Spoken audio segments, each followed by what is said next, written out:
जय हिंद विद्यार्थी मित्रांनो, स्वागत आहे आपले स्वप्नवीर डिफेन्स करिअर अकॅडमी नागपूर या ऑनलाईन प्लॅटफॉर्म मध्ये. मित्रांनो, आज आपण भाषा हे प्रकरण बघणार आहोत. भाषा. पण मित्रांनो, भाषा हे प्रकरण बघण्याआधी आपल्याला भाषेचा इतिहास, ठीक आहे ना, भाषेचा इतिहास, ठीक आहे, त्यानंतर मराठी भाषेचा इतिहास हे माहीत असणं गरजेचं आहे. ठीक आहे, कारण परीक्षेमध्ये भाषेचा इतिहास आणि मराठी भाषेचा इतिहास यावर देखील खूप सारे प्रश्न विचारले जातात. त्याचबरोबर मराठी भाषेचं जे व्याकरण आहे, ते व्याकरणासाठी महान जे व्याकरणकर्ते होते यांच्याबद्दल प्रश्न विचारले जातात परीक्षेमध्ये. म्हणून भाषा शिकण्याआधी तुम्हाला ती माहिती असणं गरजेची आहे. तर मित्रांनो, मी आपल्या युट्यूब चॅनलवर भाषेचा इतिहास आणि मराठी भाषेचा इतिहास, त्याचबरोबर महान व्याकरणकर्ते, ठीक आहे ना, यांच्याबद्दल व्हिडिओ टाकलेला आहे. तर तुम्ही आपल्या प्ले स्टोअर मध्ये जाऊन ते व्हिडिओ आधी बघून घ्या. ठीक आहे. तर मित्रांनो, चला आज आपण सुरुवात करूया भाषा. तर भाषा कोणाला म्हणायचं सुरुवातीला? तर बघा, भाषा, भाषेचा अर्थ काय? बोलणे किंवा बोलण्याचा व्यवहार करणे. बरोबर आहे, बोलणे किंवा बोलण्याचा व्यवहार करणे. तर भाषा हा शब्द कुठून तयार झालेला मित्रांनो? तर संस्कृत मधील भाष्य या शब्दापासून भाषा तयार झालेला आहे. संस्कृत मधील भाष्य या शब्दापासून भाषा हा शब्द तयार झालेला आहे. भाषेचा अर्थ काय? बोलणे किंवा बोलण्याचा व्यवहार करणे. जसं की मी आता तुम्हाला शिकवतोय, बरोबर की नाही? तर कुठली तरी मी एक भाषा तुमच्याशी संवादासाठी तुम्हाला वापरतोय, बरोबर ना? तर यालाच म्हणायचं मित्रांनो भाषा. भाषेची जर आपण व्याख्या बघितली तर व्याख्या कशी करता येईल आपल्याला भाषेची? तर बघा, जसं की विचार, अनुभव, कल्पना, भावना व्यक्त करण्याचे साधन म्हणजेच काय? भाषा आहे. काय काय?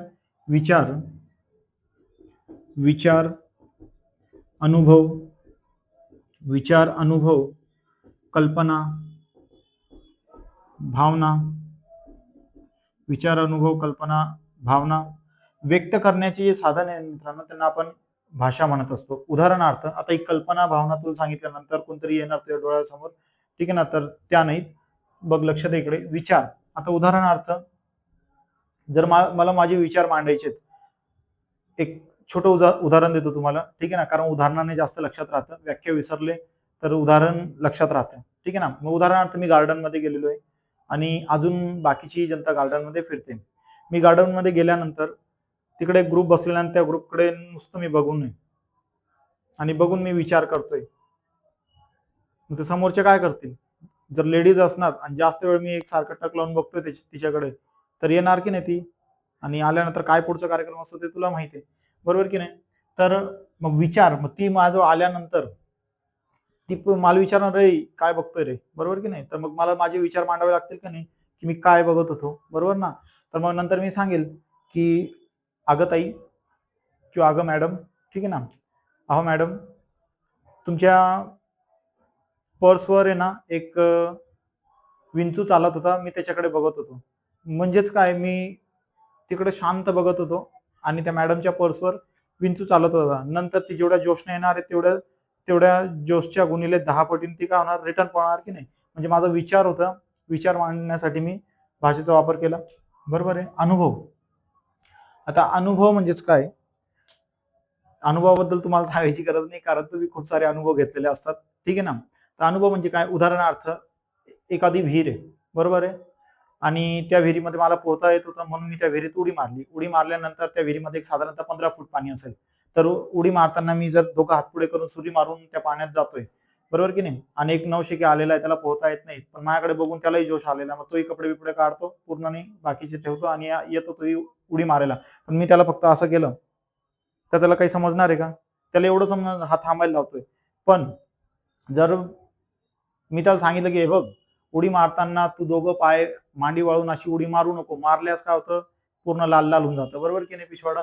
तर त्यामुळे काय, माझा जो अनुभव आहे, ठीक आहे ना, तो अनुभव जर मला त्याला सांगायचा असणार तर भाषेचा वापर केला जाणार आहे. ठीक आहे. कल्पना, कल्पना म्हणजेच काय? आयडिया, बरोबर की नाही?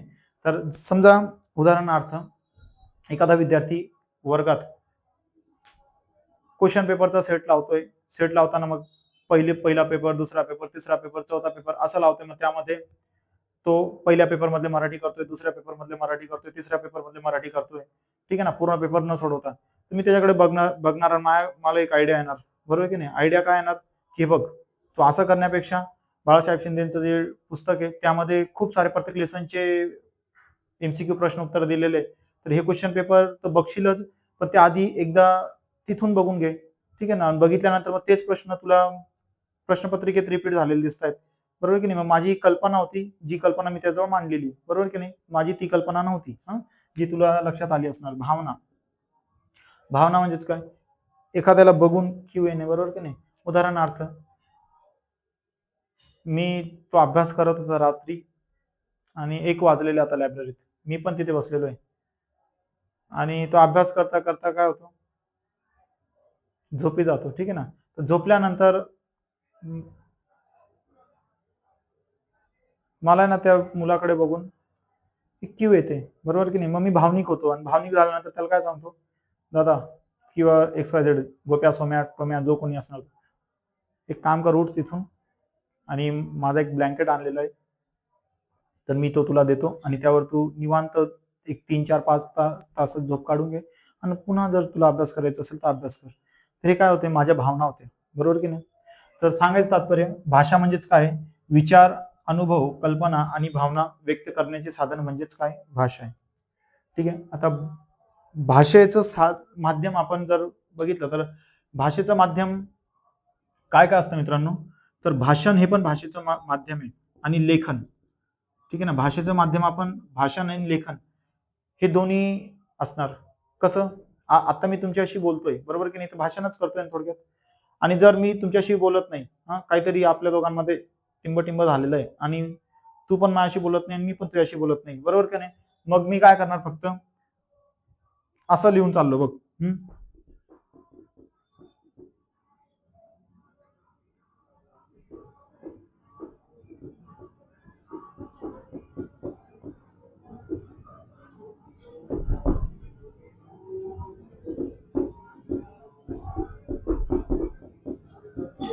आता बघ, मी भाषणने तर समोरच्याला सांगतो जे, पण आता मला भाषण करायचं नाही, फक्त मी लेखन करतोय.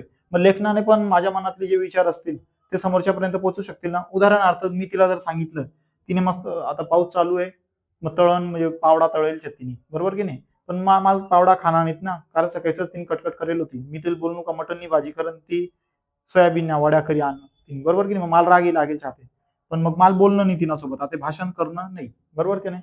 मग मी लेखनच्या माध्यमातून तर सांगू शकतो ना, सोडता तर येणार नाही. सोडलं तर मग काय, कायदे भरपूर सारे, बरोबर की नाही, आणि खूप सारा माल पण द्यावा लागणार, त्याच्यामुळे सोडता येत नाही. तर बघा, आता मी भाषणने तर तिला सांगू शकतो ना की मला पावडा नकोय, फक्त पाणी दे, बरोबर की नाही.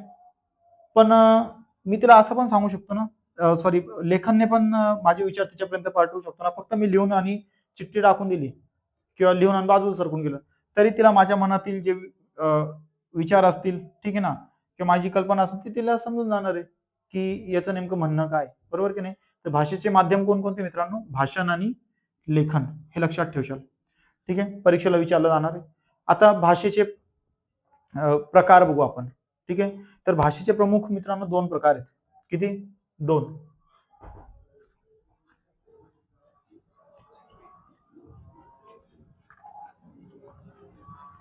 पहिली आहे, भाषेचे प्रमुख किती प्रकार आहेत, 2, ठीक आहे. पहिली आहे नैसर्गिक. नैसर्गिक, हिलाच दुसरं नाव आहे स्वाभाविक. स्वाभाविक,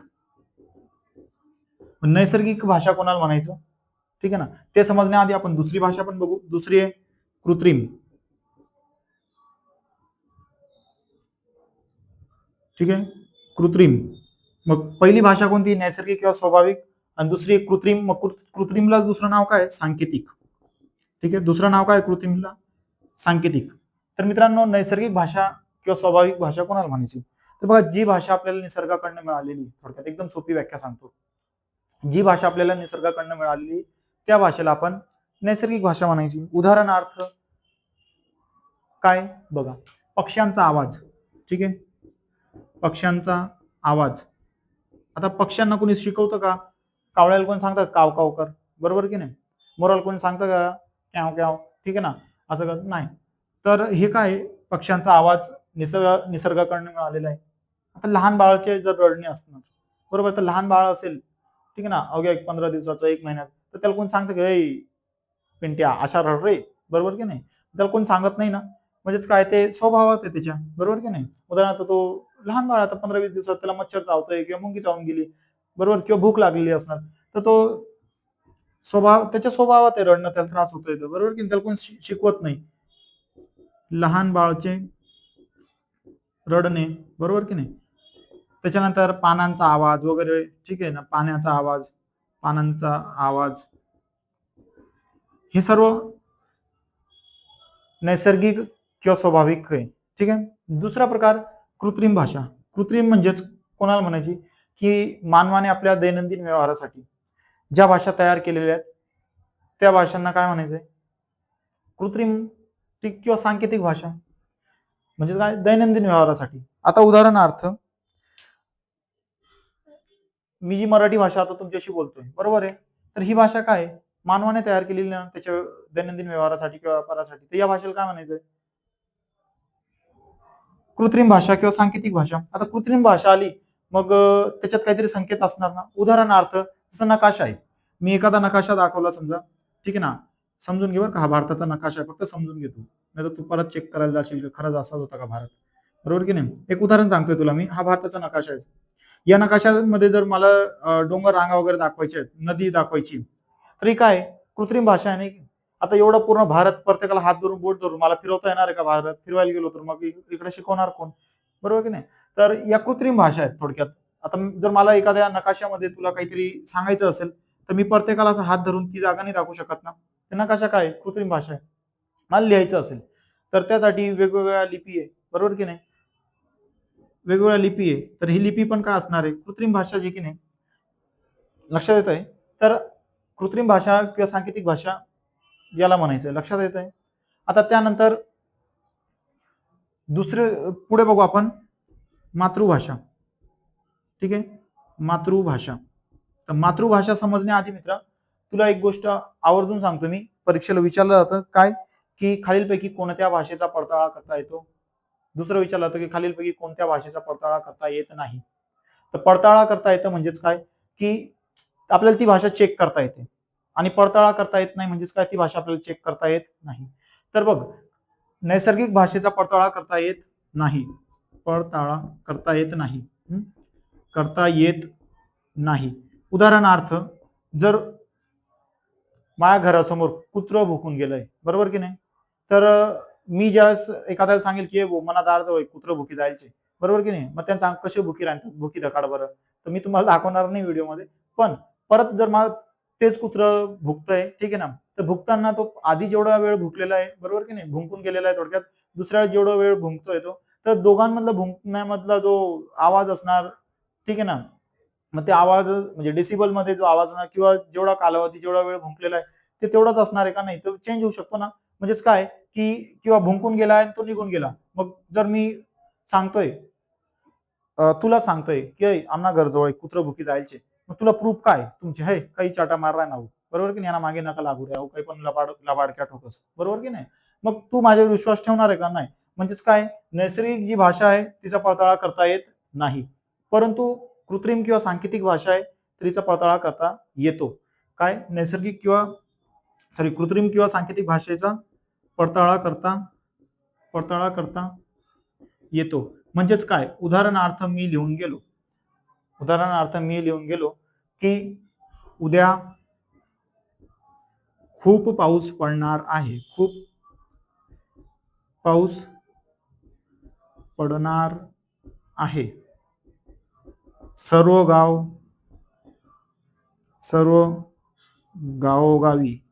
गावोगावी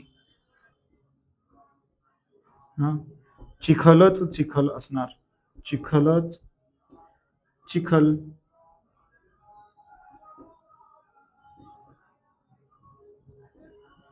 असेल. ठीक आहे ना. आता मी हे समजा तुम्हाला सांगतोय की उद्या खूप पाऊस पडणार आहे, सर्व गावोगावी चिखलच चिखल असेल. मी आता तुम्हाला सांगतोय, तुम्ही जेवढे हजर आहेत, बरोबर की नाही. पण समजता आता बबल्या आणि पिंट्या हे दोघं कॉलेजला पट्टा मारायला गेलेले होते, बरोबर की नाही. पण मग बबल्या आणि पिंट्या कॉलेजवरनं जेव्हा पट्टा मारून येतील, त्याच्या हाती काही लागणार नाही, लागलं तरी त्यांचीच बरबादी आहे. मग आल्यानंतर ते बघतील मास्तर मी काय शिकवले जे पाहू दे बरं. मग जर हे मी लिहून ठेवलेलं इथे की उद्या खूप पाऊस पडणार आहे, सर्व गावोगावी चिखलच चिखल असेल. मग पिंटे आले आणि त्यांना मित्र लगेच काय समजे, हा मास्तरने आज हे सांगितले बरं का. लक्षात येत आहे का? म्हणजेच काय की कृत्रिम भाषा आहे नाही, आता ही मानवाने त्याच्या दैनंदिन व्यवहारासाठी तयार केलेली आहे, बरोबर की नाही.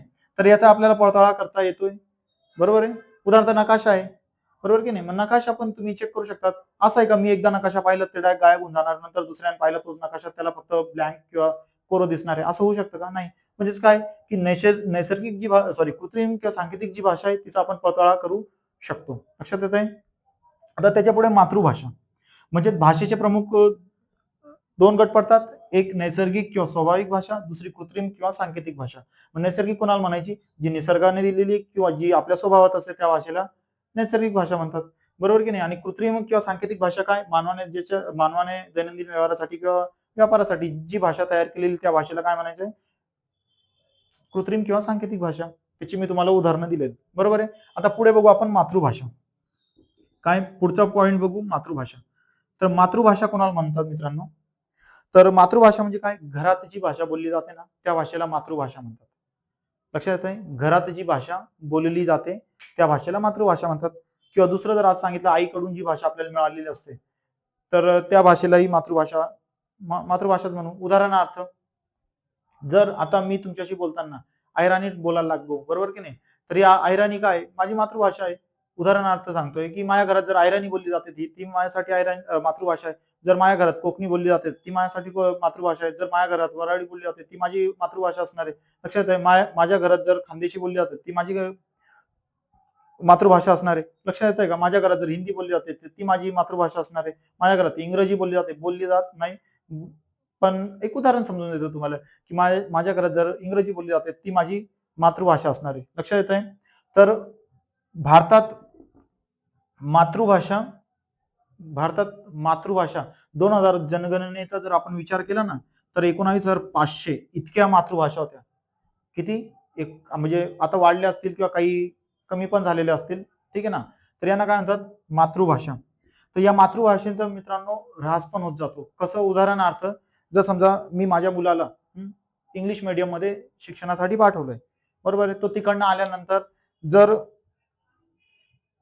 माझ्या मित्रांनी सांगितलं की पप्पा कुठे गेले बेटा, तर तो सांगेल की पप्पा ड्युटीला गेलेले आहेत, बरोबर की नाही. मग तो सांगतो एक काम कर, हा माझा नंबर घे आणि पप्पा आल्यावर मला कॉल करायला लावशील, ठीक आहे. कारण आता माझ्या मित्रांनी नवीन सिम कार्ड घेतलेलं, पहिला नंबर बंद झालेलं त्याचं. तर मग तो माझा मित्र त्याला सांगतो, तू मराठी जिल्हा परिषदेतला विद्यार्थी, बरोबर की नाही, मराठी शाळेत शिकलेला माझा मित्र आहे. मग तो आता माझ्या मुलाला सांगतोय, पण हा माझा मुलगा कुठे शिकतोय? इंग्रजी शाळेत, इंग्लिश मीडियमला. तर मग तो सांगताना सांगतो, हा लिह नंबर 98. मग तो म्हणतो की काका जरासा थांबा, 98 काही समजत नाही, तुम्ही इंग्लिश मध्ये सांगा. मग तो सांगतो 98, कारण माझा मित्र म्हणजे मठ्ठा तर नसणार ना. हा, तर 98. मग आता कालांतराने जर याला मराठी अंकच माहित नाहीये, बरोबर की नाही, तर मराठीचं काय होतंय, जर मी इंग्लिश मिडियमला पाठवतोय आणि त्या ठिकाणी जर त्याला मराठी शिकवलं जात नाहीये, एक उदाहरण समजून देतोय की मराठी शिकवलं जात नाही, तर त्या भाषेचं काय होणार? ऱ्हास होत जाणार की नाही. म्हणजेच काय, उदाहरणार्थ मी अहिराणी बोलतोय, माझ्या घरात अहिराणी बोलली जाते आणि मी प्युअर मराठी बोलणाऱ्या भागात गेलो राहायला, पुण्यामध्ये गेलो आणि प्युअर मराठी बोलतोय मी. मग तिथे मी माझी पूर्ण फॅमिली घेऊन गेलो, तर मग तिकडनं 5-10 वर्षानंतर मी जर माझ्या गावाला आलो, मूळ गावी आलो आणि माझ्या घरात जर मराठी बोलली जात, अहिराणी बोलली जात होती, तर माझे आई वडील किंवा माझे भाऊ बहीण बोलू शकतात अहिराणी, पण माझी मुलं बोलतील का? ते म्हणतील, या अशा काय, म्हणजे हे असं काय बोलताय, बरोबर की नाही. मग नाविलाजाने त्यांना मराठीच जमते, अहिराणी जमत नाहीये, बरोबर की नाही. मग माझ्या आई वडिलांना किंवा बहीण भावांना पण काय करावं लागणार? प्रयत्न करावा लागणार मराठी बोलायचं. त्यांना येत नाही. मग ती मराठी गावाकडचे लोक किती प्रयत्न करतात आणि कसं बोलतात ते तुम्हाला चांगलं माहिती आहे. पण वांदे कोणाचे? यांचे नाही, गावाकडे राहणारे. ते पुण्यात गेले, ते शुद्ध मराठी शिकले बोलायला, त्याच्यामुळे त्यांना अहिराणी बोलता येत नाही. म्हणजे त्या पिढीसाठी अहिराणी काय झाली? लुप्त झाली की नाही. मग याच भाषेला काय म्हणतात? मातृभाषा. लक्षात आहे मातृभाषा. मग मातृभाषेचा असं ऱ्हास पण होत चाललाय. अशा एक भाषा कमी कमी होत चाललेल्या आहे. लक्षात येत आहे. मग 2011 जनगणनेचा जर विचार केला आपण, तर 19,500 इतक्या मातृभाषा होत्या, ठीक आहे. आता बोलीभाषा, याच्या पुढे मातृभाषा लक्षात आली. बोलीभाषा. बोलीभाषा कोणाला म्हणायचं मित्रा? तर घरात किंवा आपल्या परिसरात जी भाषा बोलतो आपण त्या भाषेला आपण बोली भाषा म्हणायची. ठीक आहे. मातृभाषा म्हणजे आपल्या घरात बोलली जाणारी भाषा ती मातृभाषा आहे. मग महाराष्ट्राची जर मातृभाषेचा विचार केला, आपल्या घरात जी भाषा बोलली जाते ती आपल्यासाठी मातृभाषा आहे. मग महाराष्ट्राची जर मातृभाषेचा विचार केला, आपण मागच्या लेक्चरमध्ये बघितलेलं ते, तर महाराष्ट्राची मातृभाषा कोणती आहे? महाराष्ट्राची मातृभाषा मराठी आहे. ठीक आहे ना. महाराष्ट्राची मातृभाषा मराठी आहे. याच्याबद्दलचे खूप साऱ्या गोष्टी आपण मागच्या व्हिडिओमध्ये पाहिलेल्या आहे. ठीक आहे ना. तर त्या गोष्टी तिथे लक्षात घ्या. आता बघा मित्रांनो, तुम्हाला अजून एक महत्वाची सूचना देतो मी, की या लेक्चरमध्ये आता आपण सुरुवात केलेली आहे लेक्चरला, पण हा लेक्चर जरी थोडा मोठा होत असेल, पण मी या लेक्चरमध्ये पूर्ण डिटेल तुम्हाला समजून देणार आहे. आणि महत्वाची एक गोष्ट, की भाषा या प्रकरणावर आहे ना खूप सारा आता अपडेट आलेला आहे. भाषा या प्रकरणावर खूप सारा अपडेट आलेला आहे आणि ते पूर्ण अपडेट मी याच लेक्चरमध्ये घेणार आहे. आणि तुम्हाला माहितच असणार की अपडेटवर जास्त प्रश्न विचारले जातात. म्हणून तुम्ही काय करणार, हा व्हिडिओ शेवटपर्यंत बघा. आणि मित्रांनो, जर हा व्हिडिओ तुम्हाला आवडला असेल तर तुम्ही तुमच्या मित्रांना, स्पर्धा परीक्षा करणाऱ्या प्रत्येक मित्राला आणि मैत्रीण असेल तर मैत्रिणीला पण सेंड करा. आणि जर तुम्ही माझ्या युट्यूब चॅनलला नवीन असाल मित्रांनो, तर सबस्क्राईब करून घ्या. बेल आयकॉनचं बटन दाबून ठेवा, जेणेकरून पुढील जे काही लेक्चर असतील ते सर्वप्रथम तुमच्याजवळ पोहोचत असणार. आणि जर व्हिडिओ आवडला असेल तरच लाईक करा. आवडलं नसेल, समजलं नसेल तर लाईक करू नका. ठीक आहे. आता बोलीभाषा बघू आपण. बोलीभाषा म्हणजे काय, की आपल्या परिसरात किंवा घरात ज्या भाषा बोलल्या जातात, ठीक आहे ना, यांना बोलीभाषा म्हणून. ठीक आहे. बोलीभाषा. मग बोलीभाषा मित्रांनो काहीतरी किलोमीटरवर, काही थोड्या थोड्या अंतराने बदलत जाते. उदाहरणार्थ, एक साधारणतः एक उदाहरण सांगतोय, की 20 ते 25 किलोमीटरवर जर तुम्ही भाषा चेक केली तर दोघांच्या भाषेमध्ये थोडा थोडा फरक असतो. लक्षात येत आहे. जरी अहिराणी बोलत असतील, ठीक आहे ना, किंवा अजून तुम्ही जिथे व्हिडिओ बघताय तुमच्या भागात जी भाषा बोलली जात असणार आहे, ठीक आहे ना, बोली भाषा सॉरी मातृभाषा जी बोलली जात असणार आहे, तुम्ही चेक करून बघा की 20, 25, 30 किलोमीटरच्या अंतरावर जा तुम्ही, तुम्हाला तुमचीच भाषा त्या भागात बोलली जात असेल, पण समजा दोघं अहिराणी बोलली जाते. मी माझ्या भागातलं एक उदाहरण देतो, की दोघं अहिराणी बोलताय, पण त्या दोघांच्या अहिराणीमध्ये देखील तफावत आपल्याला दिसून येते. तर बोली भाषा याला म्हणतात. ठीक आहे. प्रमाण भाषा याच्या पुढे कोणती? प्रमाण भाषा. प्रमाण भाषा. तर प्रमाण भाषा कोणाला म्हणायचंय, की ग्रंथ संपदा वगैरे, ठीक आहे ना, या काय त्याच्या प्रमाण भाषा आहेत. लक्षात येतंय. लक्षात येतं मित्रांनो, त्याला म्हणायचं प्रमाण भाषा. आता मराठी भाषा ही अभिजात भाषा, याचा पुढचा टॉपिक बघू आपण. अभिजात भाषा हे पुसतो मी आणि हे लिहून घेत चला तुम्ही. ठीक आहे. अभिजात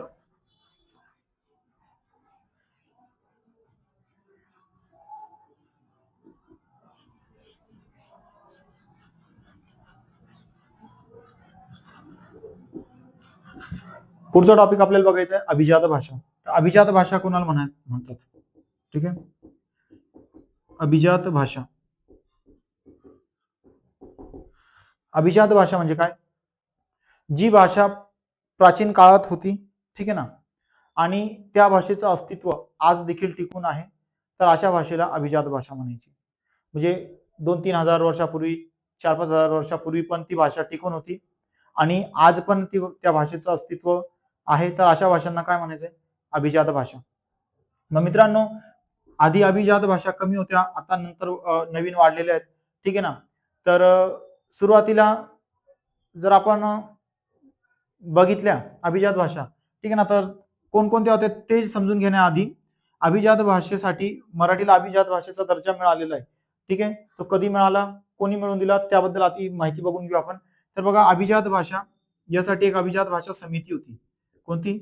अभिजात भाषा समिती. भाषा समिती यांचं कार्य काय होतं मित्रांनो? अभिजात भाषा समिती याचे अध्यक्ष होते प्राध्यापक रंगनाथ पठारे. कोण?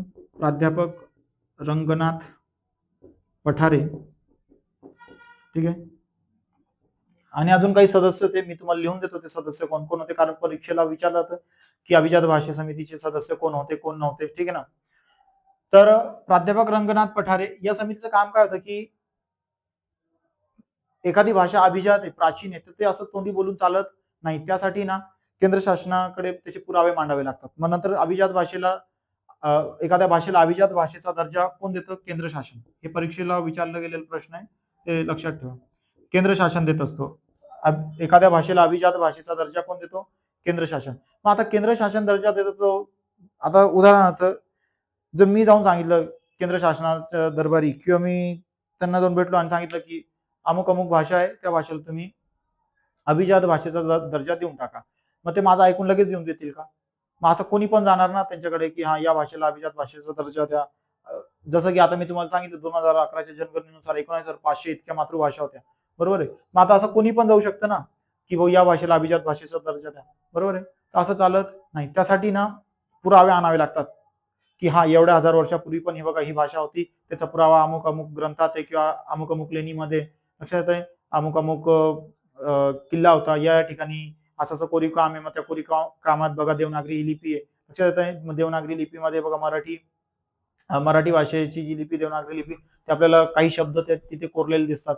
त्याचे पुरावे शासनाकडे मांडावे लागतात. मग शासन काय करतं, हा तो पुरावा खरा आहे का खोटा आहे, बरोबर की नाही, याची चौकशी करतो. मग चौकशी केल्यानंतर जर त्यांना निदान झालं की हा हे खरोखर प्राचीन काळात पण ही भाषा होती आणि हा पुरावा खरोखर जुना आहे, त्यावर शासन विचार करणार आणि मग त्यानंतर त्या भाषेला अभिजात भाषेचा दर्जा देत असतो. अभिजात भाषेचा दर्जा दिल्यानंतर फायदा काय होतो त्या भाषेला, तर त्या भाषेच्या संगोपनासाठी, ठीक आहे ना, केंद्र शासनाकडनं मदत होत असते.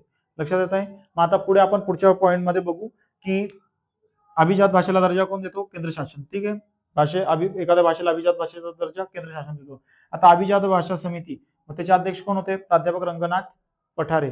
ठीक आहे ताई, ही कधी स्थापन झाली, यामध्ये कोणकोणते सदस्य होते, मी ते लिहून देतो तुम्हाला, ते लिहून घेशाल कारण परीक्षेला विचारलं जातं. ठीक आहे.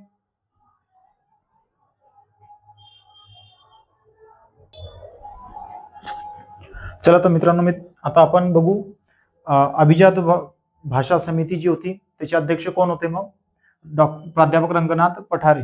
ठीक आहे. ही समिती कधी स्थापन झालेली आहे? तर 2012 साली. विचारलं जाऊ शकतं परीक्षेला की अभिजात भाषा समिती खालीलपैकी कोणत्या साली स्थापन करण्यात आलेली होती? तर 2012. ठीक आहे. याचे सदस्य अध्यक्ष कोण आहे? प्राध्यापक रंगनाथ पठारे. खूपदा आलेला प्रश्न आहे, प्राध्यापक रंगनाथ पठारे. त्यानंतर त्यांचे सदस्य कोण कोण होते? ठीक आहे, तर ते बघू आपण. तर बघा, प्राध्यापक हरी नरके, हरी नरके हे काय होते? समन्वयक होते. हे काय होते? समन्वयक होते. त्यानंतर सदस्य कोण कोण होते? तर बघा, सदस्य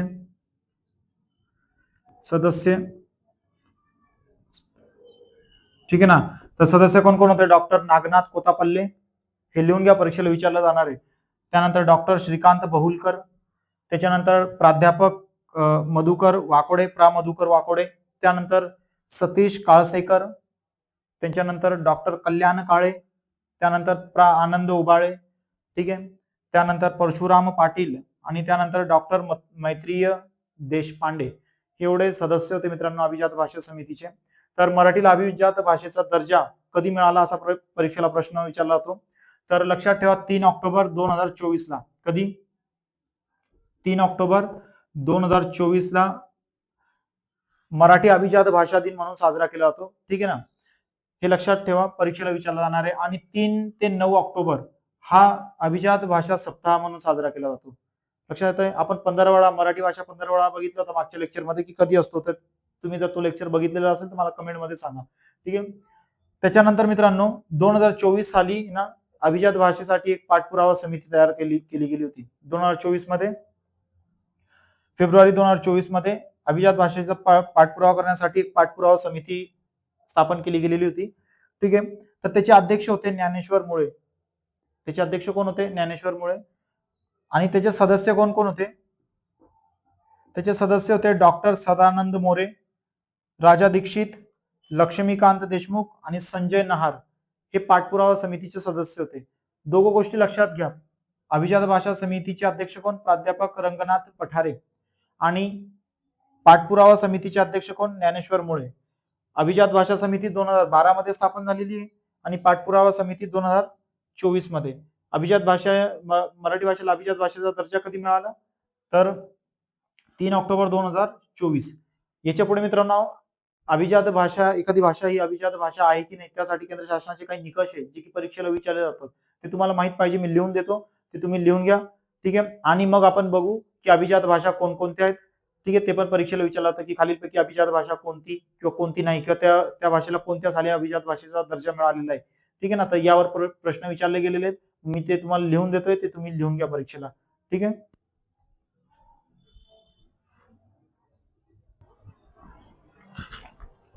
चला तर मित्रांनो बघू आपण की 2014 पर्यंत, कधी 2014 पर्यंत लिहून देतो मी, 2014 पर्यंत 6 भाषांना अभिजात भाषेचा दर्जा होता आणि 2024 मध्ये पुन्हा 5 भाषांना अभिजात भाषेचा दर्जा मिळाला. किती?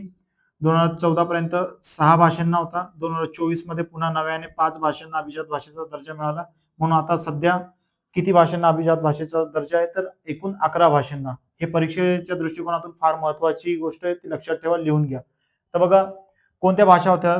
तर तमिळला 2004 मध्ये मिळालेलं आहे, संस्कृतला 2005 मध्ये, कानडीला 2008 मध्ये, तेलुगूला 2008 मध्ये, मल्याळमला 2013 मध्ये, ओडियाला 2014 मध्ये. मग 2014 पर्यंत एकूण किती? 6 भाषा होत्या. नंतर 2024 मध्ये 5 भाषांना मिळालंय. तर त्या 5 भाषा कोणकोणत्या आहेत? मराठी, प्राकृत, बंगाली, पाली, आसामी.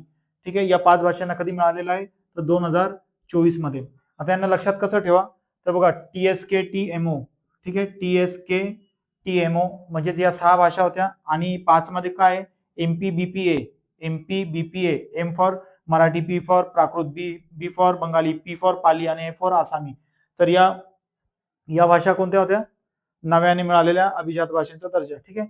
आणि अभिजात भाषेसाठी केंद्र सरकारचे काही निकष आहे, मी तुम्हाला मगाशी बोललो. तर ते निकष काय काय? तर बघा, भाषेची प्राचीनता आणि परकीय भाषेतून निष्पन्न नसावी, म्हणजे ती भाषा प्राचीन असली पाहिजे, परकीय भाषेतून ती निष्पन्न झालेली नाही पाहिजे. भाषेची मौलिकता सलगता असली पाहिजे. ठीक आहे ना. ती भाषेची मौलिकता सलगता असली पाहिजे. त्याचबरोबर वाङ्मयीन परंपरेचे स्वयंभूपन पण असलं पाहिजे त्या भाषेला.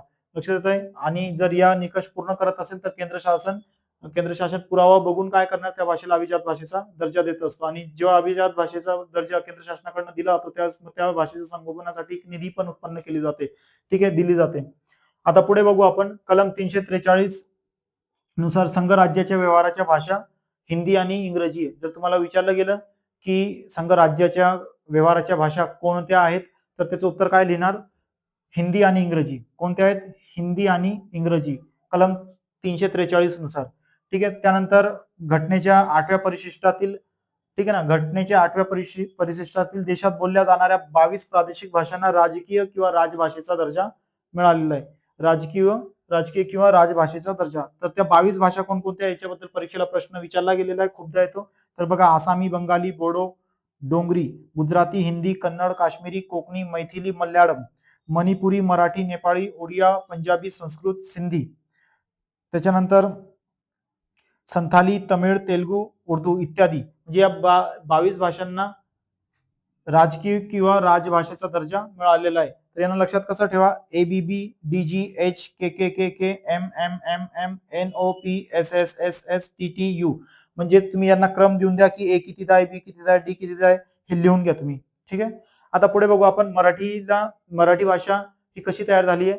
तर संस्कृत आणि प्राकृत या 2 भाषांनी मिळून मराठी भाषा तयार झालेली आहे. लक्षात येत आहे? मराठी भाषा ही कशी तयार झालेली आहे? संस्कृत आणि प्राकृत या 2 भाषांनी मिळून. त्यानंतर मराठी भाषेवर अजून इतर भाषेचाही प्रभाव आहे, कारण कोणती भाषा पूर्ण होण्यासाठी त्या भाषेला इतर भाषांचाही थोडंसं सौंदर्य असतो. तर बघा कोणकोणत्या आहे?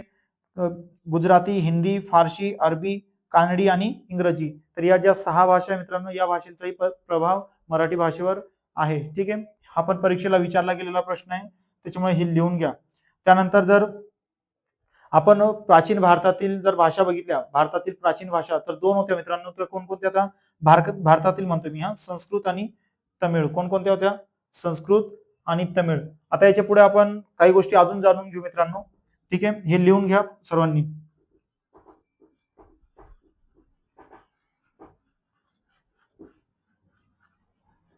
तर बघा, आता पुढे आपल्याला काही गोष्टी अजून जाणून घ्यायच्या आहेत. तर मग मराठी भाषा ही कशी तयार झाली आहे? संस्कृत आणि प्राकृत या 2 भाषांनी मिळून. मग मराठी भाषेची लिपी कोणती आहे? मराठी भाषेची लिपी, ठीक आहे ना, लिपीचा अर्थ काय असतो मित्रांनो? लिंपणे. काय असतो? लिंपणे, लिपीचा अर्थ. मग मराठी भाषेची लिपी कोणती आहे? मराठी भाषेची लिपी देवनागरी. कोणती? देवनागरी. आता देवनागरी म्हणजेच कोणती लिपी? तर देवांच्या नगरात जी बोलली जाणारी लिपी होती, आर्य स्वतःला देव समजायचे, मग त्यांच्या नगरीत जी लिपी जी भाषा बोलली जाते ब्राह्मी लिपी, बरोबर नाही की नाही? मग ब्राह्मी लिपी होती, मग ब्राह्मी लिपीतूनच देवनागरी लिपी बाहेर आलेली, लक्षात येतं ना? ब्राह्मी मधूनच देवनागरी ही लिपी बाहेर आलेली असं आपण बघितलं.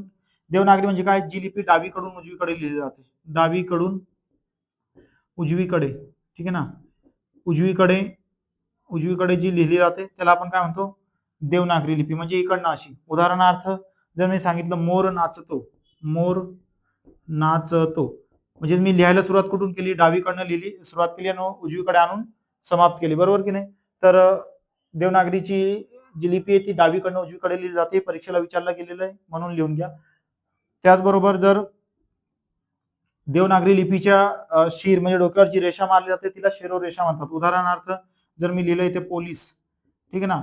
तर या पोलीस या शब्दाच्या डोक्यावर जी रेष मारली गेलेली आहे तिला शिरोरेषा किंवा शिरोरेखा किंवा शिरोरेख म्हणतात, ठीक आहे? इथपर्यंत ही गोष्ट महत्वाची होती, ते लक्षात ठेवा. आता मराठी भाषेचे मूलभूत घटक मित्रांनो ते तुम्हाला माहित पाहिजे. मराठी भाषेचे मूलभूत घटक समजण्याआधी आपल्याला ना ध्वनी आणि वर्ण यातला फरक माहित पाहिजे. तर बघा मराठी भाषेचे मूलभूत घटक काय? मराठी भाषेचे मूलभूत घटक. तर मूलभूत घटक किती मित्रांनो? 4 आहे. कोणकोणते? अक्षर, नंतर शब्द, नंतर वाक्य, ठीक आहे ना? आणि 4 नंबरला आहे व्याकरण, ठीक आहे? अक्षर, शब्द, वाक्य आणि व्याकरण. तर याआधी आपल्याला वर्ण आणि ध्वनी मधला फरक माहित पाहिजे, ठीक आहे ना? ध्वनी कोणाला म्हणतात आणि वर्ण कोणाला म्हणतात, ठीक आहे? तर मित्रांनो ध्वनी म्हणजेच काय की उदाहरण मी तुम्हाला त्याचं एक उदाहरण देतो. जसं आता पाणी वाहतंय, बरोबर आहे? तर पाणी वाहतंय त्याचं काय असणार? पाण्याचा खळखळाट असणार, बरोबर की नाही? पानांचा काय काय असणार? पानांची काय असणार? सळसळ असणार. म्हणजे हे काय ध्वनी आहेत, यांना कोणी तयार केलंय का? नाही, बरोबर की नाही? या ध्वनी आहेत, यांना कोणी तयार ढगांचा काय असणार? गळगळाट. लक्षात येत आहे? तर यांना कोणी तयार केलेलं आहे का? कोल्हेची काय असणार? कोल्हे कुई. त्याने कोणी तयार केलेली का? नाही. ते त्याच्या ध्वनी आहेत. लक्षात येत आहे का? मग उदाहरणार्थ कोल्हे कुई, पाण्याचं काय असणार? खळखळाट. आणि वर्ण कोणाला म्हणायचं मित्रांनो? तर तोंडाद्वारे निघणाऱ्या ज्या मूल ध्वनी असतात यांना वर्ण म्हणायचंय. लक्षात येतं दोघांमधला फरक? ध्वनी म्हणजे आवाज आहे, मग तो आवाज कुठलाही असू शकतो. लक्षात येत आहे? घोड्याचे हिंडणे वगैरे असं. तर हे काय ध्वनी येते. किंवा मी आता उदाहरणार्थ या बोर्डवर जर मी असं एक मारा देतोय तर हे काय टक टक टक टक आवाज आला, हे काय एक ध्वनी आहे, बरोबर की नाही? मग यांना तयार केलं कोणी ना, तर यांना ध्वनी म्हणायचं. आणि वर्ण म्हणजे काय? तोंडाद्वारे ज्या मूळ ध्वनी निघतात त्यांना वर्ण म्हणत असतो आपण. लक्षात येतंय?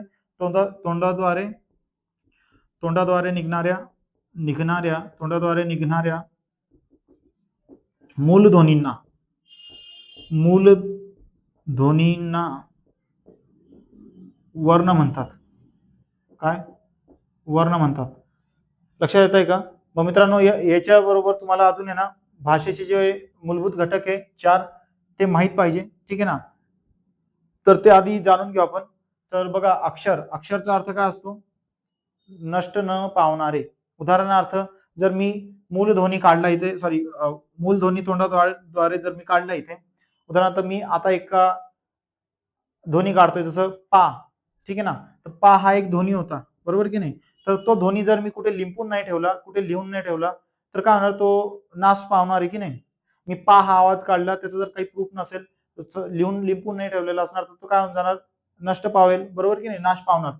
तर हा पा जो ध्वनी होता, या ध्वनीला लिहिण्यासाठी मी जे चिन्हाने चिन्ह जे तयार केलेलं आहे, ठीक आहे ना? तो चिन्ह म्हणजे काय? अक्षर आहे. लक्षात येत आहे का? तो चिन्ह काय आहे? अक्षर आहे.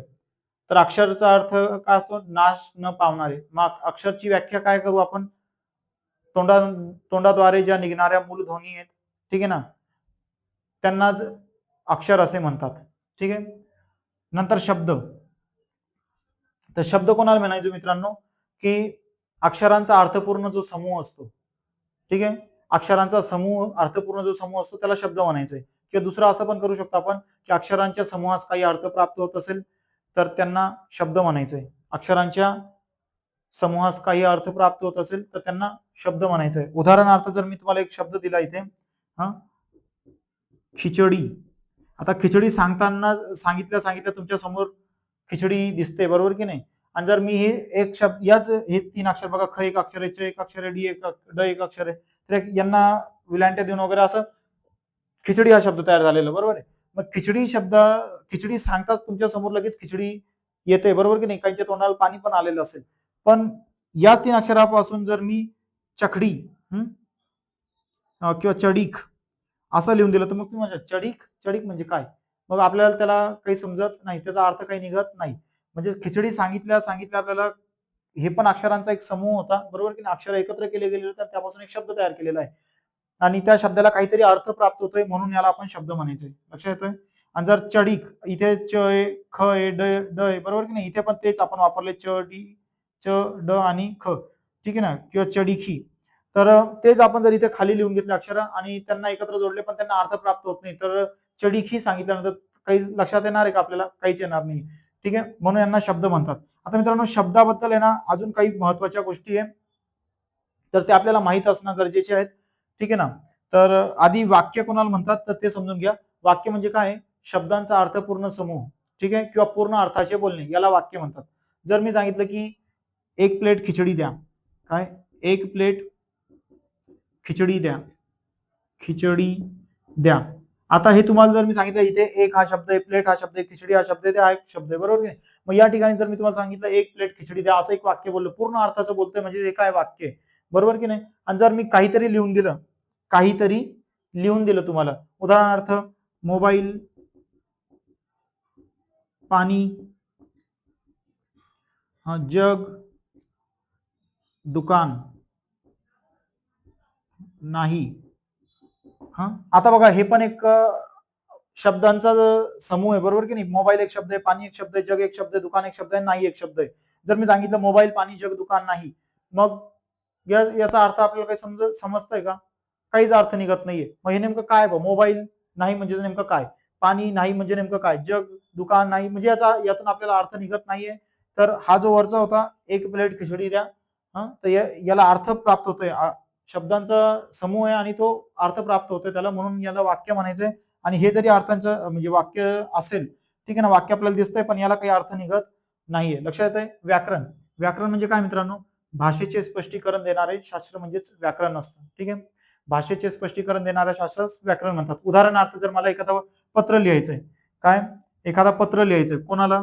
तुला तुझ्या सुपीक डोक्यात लगेच नापीक विचार येतात. आता पत्राचा जमाना गेलेला आहे. आता फेसबुक, इंस्टा, स्नॅप, अजून काय काय आहे ते तुला माहिती आहे. आता याच्यात सापडून जातात पुरावे, म्हणून आता फोन पेचाही वापर करायला लागलेले, बरोबर की नाही? त्यात तू आघाडीवर असणार आहे, बरोबर ना? तर बघा लक्ष दे. आता आपल्याला आहे ना शब्दाबद्दल काही महत्वाच्या गोष्टी आहेत, त्या जाणून घेण्याआधी व्याकरण म्हणजे काय? भाषेचे स्पष्टीकरण देणाऱ्या शास्त्राला व्याकरण म्हणतात. उदाहरणार्थ मी नेहमी या क्लासमध्ये उदाहरण देत असतो, आज तुम्हाला पण देतो. समजा माझ्या गल्लीत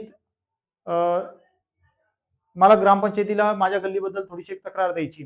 तक्रार काय? तर ऐक, माझ्या बायकोने आमच्या शेजारची एक व्यक्ती आहे, ठीक आहे ना, शेजारची एक व्यक्ती, उदाहरण देतोय शेजारची व्यक्ती जर व्हिडिओ बघत असणार तर त्यांनी हे खरं मानू नका, ठीक आहे? तर बघा समजा शेजारची एक व्यक्ती आहे आणि ते नळाला पाणी आल्यानंतर किंवा दररोज त्यांचे जे कपडे वगैरे असतात ते त्याचं धुणं ते बाहेर आणतात, बाहेरच धुत असतात, बरोबर आहे? ते सांडपाणी काय आहे? त्याचं जे खराब पाणी आहे तर ते माझ्या दाराच्या समोरून जात असतं. पण माझी बायको पण कशी आहे? एकदम खतरनाक ना. माझी बायको काय करते की त्यांच्याशी भांडते, बरोबर आहे? मग त्याच्याशी भांडते, मग ते भांडण होऊ नये, वाद वाढू नये म्हणून मी काय करतो, मी थोडासा शिकलेला आहे, जास्त नाही, तर मी काय करतो की ग्रामपंचायतीला जाऊन एक अर्ज देऊन देतो. अर्ज काय देतो तर बघ, अर्ज लिहिताना आता मग त्याची एक भाषा पाहिजे. समजा मी असं लिहिलं, माननीय सरपंच, सरपंच साहेब, ठीक आहे, सरपंच साहेब, त्याच्यानंतर इथे पुढेच लिहितोय अर्जदार नामपूर ग्रामपंचायत, ठीक आहे ना, किंवा गावातलं माझ्या ग्रामपंचायतीचं नाव घेतो मी, नामपूर ग्रामपंचायत, नामपूर ग्रामपंचायत नामपूर, ठीक आहे, तारीख किंवा दिनांक, दिनांक, त्यानंतर मग अर्जदार, अर्जदार. कुठे टिंब नाही, कुठे काहीच नाही. हा, अर्जदार. मग माझं नाव लिहितो मी, आरिफ सिद्दीकी. लक्षात येतंय का? हे तुम्हाला समजून देतो मी, आरिफ सिद्दीकी. हा, विषय, विषय गल्लीत सांडपाणी, सांडपाणी वाहनेबाबत, वाहनेबाबत. लक्षात येत आहे? आणि वाहनेबाबत नाही, याच्यात काहीच कुठेच काहीच देत नाही, डायरेक्ट पुढे लिहितोय की महोदय.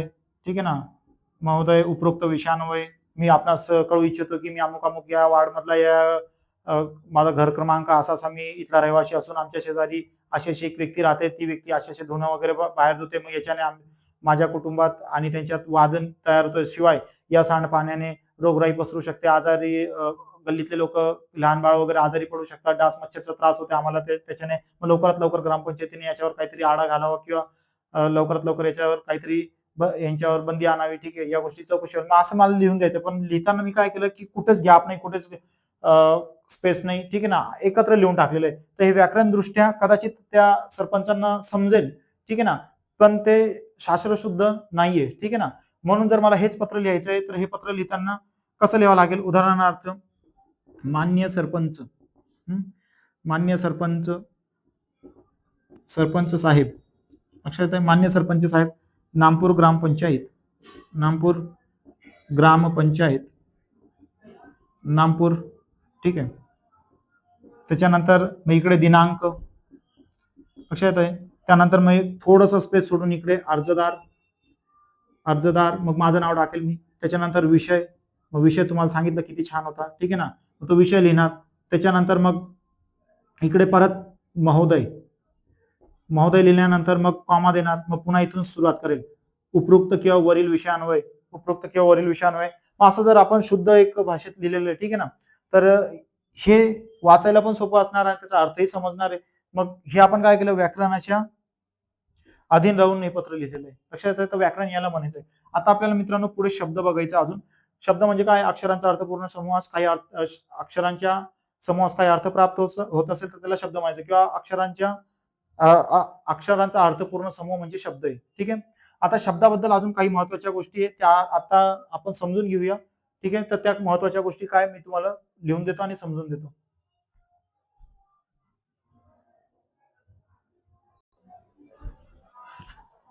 चला तर मित्रांनो, शब्दाबद्दल आता आपण काही महत्वाच्या गोष्टी जाणून घेऊ. ठीक आहे, तर बघा, शब्दांचा अभ्यास करणारे जे शास्त्र आहे, शब्दांचा अभ्यास करणारे शास्त्र, याला कोशशास्त्र म्हणतात. परीक्षेला विचारलं जाणार आहे, ते लक्षात ठेवशाल. शब्दांचा अभ्यास करणारं शास्त्र त्याला काय म्हणायचंय? तर कोशशास्त्र. त्यानंतर शब्दांचा बदलणाऱ्या रूपाचा अभ्यास, म्हणजे शब्दांमध्ये जो बदल होणार आहे त्या बदलणाऱ्या रूपांचा अभ्यास करणाऱ्या शास्त्राला काय म्हणतात? तर रूप विमर्श शास्त्र. कोणतं? रूप विमर्श शास्त्र.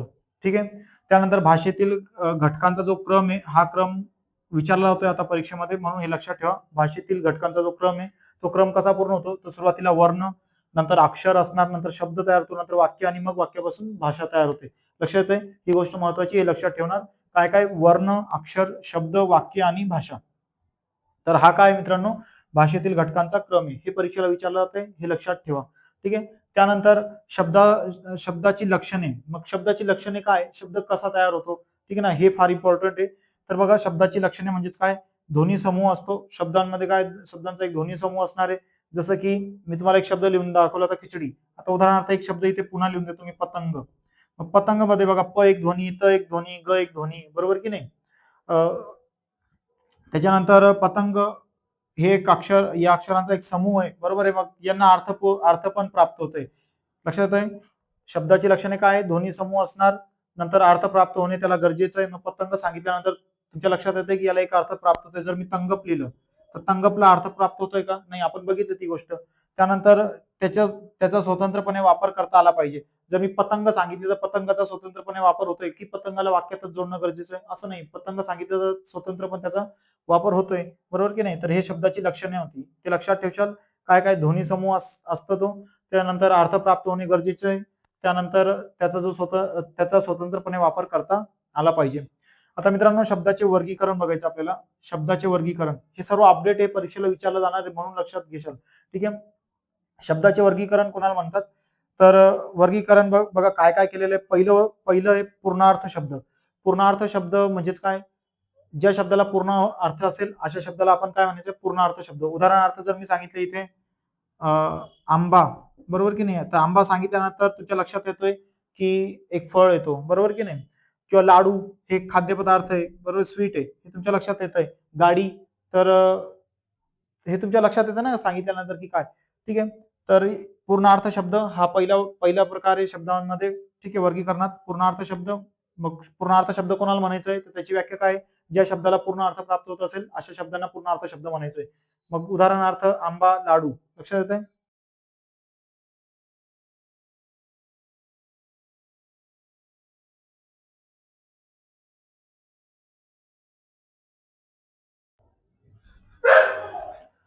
सॉरी, माईकला प्रॉब्लेम आला होता थोडासा. तर बघा आता दुसरा वर्गीकरणातला दुसरा प्रकार काय, अर्धार्थ शब्द. तर अर्धार्थ शब्द कोणाला म्हणायचंय, ज्या शब्दाला अर्धा अर्थ असेल, ठीक आहे ना, पूर्ण अर्थ नसणार अशा शब्दांना काय म्हणायचंय, अर्धार्थ शब्द. मग उदाहरणार्थ हा, आणि. मग यामध्ये तुम्हाला अर्धार्थ शब्द लक्षात ठेवण्यासाठी काय लक्षात ठेवा, ते सर्वनाम असतील किंवा उभयनवी किंवा केवळ प्रयोगी अव्यय असतील, तर अशा शब्दांना काय म्हणायचंय, अर्धार्थ शब्द. ठीक आहे, लक्षात येत आहे. जर मी एक सांगितलं हा खा, हा खा सांगितलंय वाक्य, हा खा म्हणजे काय तुम्हाला समजतंय का, काय खायला लावतं नेमकं, नाही. पण जर मी असं सांगितलं हा लाडू खा, बरोबर की नाही, तर तुमच्या लक्षात लगेच येतंय, समजतंय का. आता पुढे इष्दर्थ शब्द. कोणता, इष्दर्थ शब्द. तर इष्दर्थ शब्द कोणाला म्हणायचंय, की याला थोडासा अर्थ असतो पण वाक्यात स्वतंत्रपणे वापरण्या इतका नसतो. लक्षात येत आहे. इष्दर्थ म्हणजे काय, याला थोडासा अर्थ असणार परंतु वाक्यात वापरण्या इतका नसणार आहे. मग उदाहरणार्थ याचे बस, खा, अव, लक्षात येत आहे. बस, खा, अव. आता बस सांगितलं, ठीक आहे ना, तर आपल्याला स्वतंत्रपणे येण्या इतका अर्थ आहे का बस म्हणजे काय. आता बस सांगितलं तर तुम्हाला लगेच ती बस गाडी पण लक्षात येणार आहे, बस सांगितलं बस पण लक्षात येणार, बस सांगितलं तर नकोय मला, म्हणजे याला अर्थ आहे पण परफेक्ट काय आहे ते जोपर्यंत आपण वाक्यात जोडत नाही तोपर्यंत आपल्याला लक्षात येणार नाही. मग म्हणून यांना काय म्हणायचं, इष्टदर्थ. जसं बस बद्दल मी बोललो, बस सांगितलं गाडी पण लक्षात आहे, बस सांगितलं तर खाली बसा असा पण आदेश होतो, बस सांगितलं तर नकोय मला आता बस झालं असं पण अर्थ येतो ना, म्हणजे याला वाक्यात जोडल्याशिवाय आपल्याला समजणार नाही. म्हणून यांना काय म्हणतात, इष्टदर्थ शब्द. ठीक आहे. त्यानंतर आहे निरर्थक शब्द. निरर्थक शब्द कोणाला म्हणायचं, वाक्यात दुसऱ्या शब्दाला जोडून आल्याशिवाय हा अर्थदृष्ट्या स्वतंत्र अस्तित्व नाही.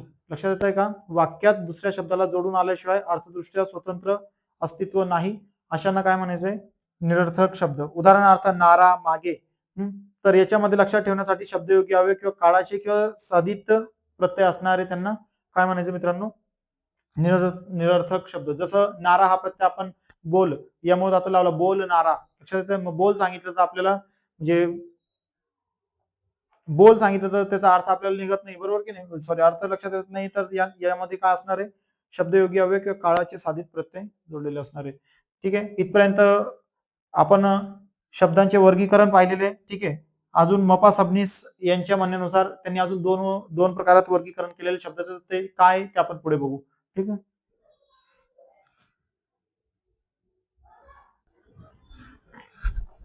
चला तर मित्रांनो आता पुढे बघू आपण साधित शब्दाचे ना, साधित शब्द जो असतो, ठीक आहे ना, म्हणजे दोन शब्द ज्यावेळेस एकत्र साधले जातात, जोडले जातात, तर त्या साधित शब्दाबद्दल आहे ना मपा सबनीस यांनी दोन उपप्रकार केलेले आहेत. ठीक आहे.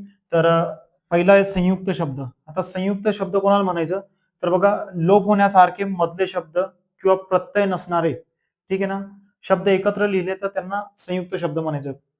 कोणतं संयुक्त शब्द कशाला म्हणायचंय, लोप होण्यासारखे मधले शब्द किंवा प्रत्यय नसणारे शब्द एकत्र लिहिले तर त्यांना संयुक्त शब्द म्हणायचे. उदाहरणार्थ कामधंदा, पाहण्याजोगा. आता बघा याच्यामध्ये काम आणि धंदा, मग आणि हे लोक पावलेलं आहे ना, पाहण्याजोगा. ठीक आहे ना, तर कामधंदामध्ये काय मित्रांनो, आणि हा शब्द लोप पावलेला आहे, लक्षात येत आहे का. तर अशा शब्दांना काय म्हणायचंय, संयुक्त शब्द. सामासिक शब्द म्हणजे काय, तर बघा सामासिक शब्द कोणाला म्हणायचं, परस्पर संबंध दर्शविणाऱ्या मधल्या शब्दाचा लोप करून तयार होणारा शब्द, त्याला काय म्हणायचंय, सामासिक शब्द. लक्षात आहे, परस्पर संबंध दर्शविणाऱ्या मधल्या शब्दांचा लोप करून तयार होणारा शब्द म्हणजे परस्पर संबंध दर्शवितोय. लक्षात आहे का, परस्पर संबंध दर्शवितोय आणि संबंध दर्शवताना मधल्या शब्दाचा लोप करून तयार होणारा जो शब्द असेल त्याला काय म्हणायचंय, सामासिक शब्द उदाहरणार्थ साखर भात म्हणजेच काय असणार साखर आणि भात, भाजीपाला भाजी आणि पाला, लक्षात येतंय. तर हे मप्पा सबनीसने साधित शब्दाचे 2 उपप्रकार केलेले होते. त्यानंतर पुढचा एक शेवटचा टॉपिक आहे आज शब्दांमध्ये पदबंध. तर पदबंध कोणाला म्हणायचं मित्रांनो, तर शब्द वाक्य यांच्या मधली जी अवस्था असते ना, शब्द आणि वाक्य यांच्या मधली जी अवस्था असते त्या अवस्थेला काय म्हणायचंय पदबंध. लक्षात आहे शब्द आणि वाक्य यांच्या मधली जी अवस्था आहे त्या मधल्या अवस्थेला पदबंध म्हणायचंय. मग पदबंध उदाहरणार्थ काळा कुट्ट सांड. आता काळा आणि सांड, काळा सांड सांगितलं तरी तुमच्या लक्षात येऊन जाणार आहे ना काळा सांड. पण हा जो कुट्ट आहे हा काय आहे मधली अवस्था दाखवतोय ना, काळा कुट्ट सांड. लक्षात येतंय का? त्याच्यानंतर पदबंधाचे प्रकार आहेत. मग पहिला प्रकार आहे विशेषण पदबंध. पहिला प्रकार आहे विशेषण पदबंध. तर विशेषण पदबंध कोणाला म्हणायचं, तर नामाची अधिक माहिती सांगणारा जो शब्द समूह असेल, नामाची अधिक माहिती सांगणारा, ठीक आहे ना, नामाची अधिक माहिती सांगणारा जो शब्द समूह असेल त्याला काय म्हणायचंय, तर विशेषण पदबंध म्हणायचंय. मग विशेषण पदबंध किंवा नाम पदबंध याचे जे चारही उपप्रकार आहेत ते समजण्याआधी इथे एक मी तुम्हाला उदाहरण लिहून दिलेलं आहे बघा. हे उदाहरण काय आहे की सुट्टीत मौज करण्यासाठी एक वाक्य दिलेलं आहे, सुट्टीत मौज करण्यासाठी आलेले पाहुणे खोलीची मधली जागा आडून बसले आहेत. हे एक वाक्य दिलेलं आहे. त्या वाक्यातून आपल्याला आता विशेषण पदबंध काय, नाम पदबंध काय, क्रियाविशेषण पदबंध काय किंवा क्रियापद पदबंध काय हे आपल्याला या वाक्यावरनं समजणार. तर बघा वाक्य काय, सुट्टीत मौज करण्यासाठी आलेले पाहुणे खोलीची मधली जागा आडून बसले आहेत. मग उदाहरणार्थ विशेषण पदबंध कोणाला म्हणायचंय, तर नामाची माहिती अधिक सांगणारा. आता बघा इथे सुट्टीत हे काय नाम आहे, मग मौज करण्यासाठी आलेले, लक्षात येतंय का नाही. मग नामाबद्दल अधिक माहिती सांगितलं जाते की सुट्टीत मौज करण्यासाठी आलेले पाहुणे, ठीक आहे. तर हे विशेषण पदबंधाचं एक उदाहरण आहे. त्यानंतर नाम पदबंध. तर नाम पदबंध म्हणजे काय, की ज्यामध्ये विशेषण किंवा नाम याबद्दल माहिती जर सांगितली जात असेल तर त्याला आपण काय म्हणू, नाम पदबंध. मग बघा सुट्टीत मौज करण्यासाठी आलेले पाहुणे, तर इथे विशेषण सांगितलं तर पाहुणे कशासाठी आलेले, मौज करण्यासाठी, लक्षात येत आहे. त्यानंतर तिसरं आहे क्रियाविशेषण पदबंध. क्रियाविशेषण पदबंध म्हणजे काय, ती वाक्याला तुम्ही ना केव्हा कुठे आणि कसे याच्याने जेव्हा प्रश्न विचारशाल तर त्यावेळेस तुम्हाला क्रियाविशेषण पदबंध सापडेल, लक्षात येत आहे. मग उदाहरणार्थ जर या वाक्याला आपण विचारलं की पाहुणे कोठे बसले होते, तर खोलीची मधली जागा अडून, उत्तर काय भेटतंय, उदाहरणार्थ खोलीची मधली जागा अडून, लक्षात येतंय. आणि त्यानंतर एक क्रियापद पदबंध. मग क्रियापद पदबंध म्हणजे काय, की ते त्यामध्ये तुम्हाला आहे ना क्रियेशी निगडित शब्द समूह दिसेल. काय, क्रियेशी निगडित शब्द समूह दिसणार आहे. मग उदाहरणार्थ खेळत बसले होते. आता बसणे ही क्रिया आहे, खेळणे ही क्रिया आहे, लक्षात येतंय का. मग वाक्यात बसले, ठीक आहे ना, त्याच्यानंतर खेळत बसले, खेळणे ही क्रिया आहे, बसले ही क्रिया आहे. तर क्रियापद पदबंध म्हणजे काय, क्रियेशी निगडित शब्दसमूह असणार. वाक्यातून तुम्हाला निवडायचं काय, की क्रियेशी संबंधित काय, तर मग खेळणे बसणे क्रिया आहे, बरोबर की नाही. तर मित्रांनो आज आपण या लेक्चरमध्ये संपूर्ण भाषा, ठीक आहे, सॉरी संपूर्ण भाषा, मराठी भाषा, त्याचे उपप्रकार आणि बाकीच्या जे नवीन काही अपडेट झाले त्या सर्व गोष्टी पाहिलेल्या आहेत. मित्रांनो व्हिडिओ थोडा मोठा झालेला आहे, परंतु हा एकच व्हिडिओमध्ये तुम्हाला पूर्ण डिटेल समजून जाणार आहे. त्याच्यामुळे तुम्ही या व्हिडिओला अजून भरती करणारे जे तुमचे कोणी मित्रमैत्रिणी असतील त्यांना पाठवा. जय हिंद, जय महाराष्ट्र.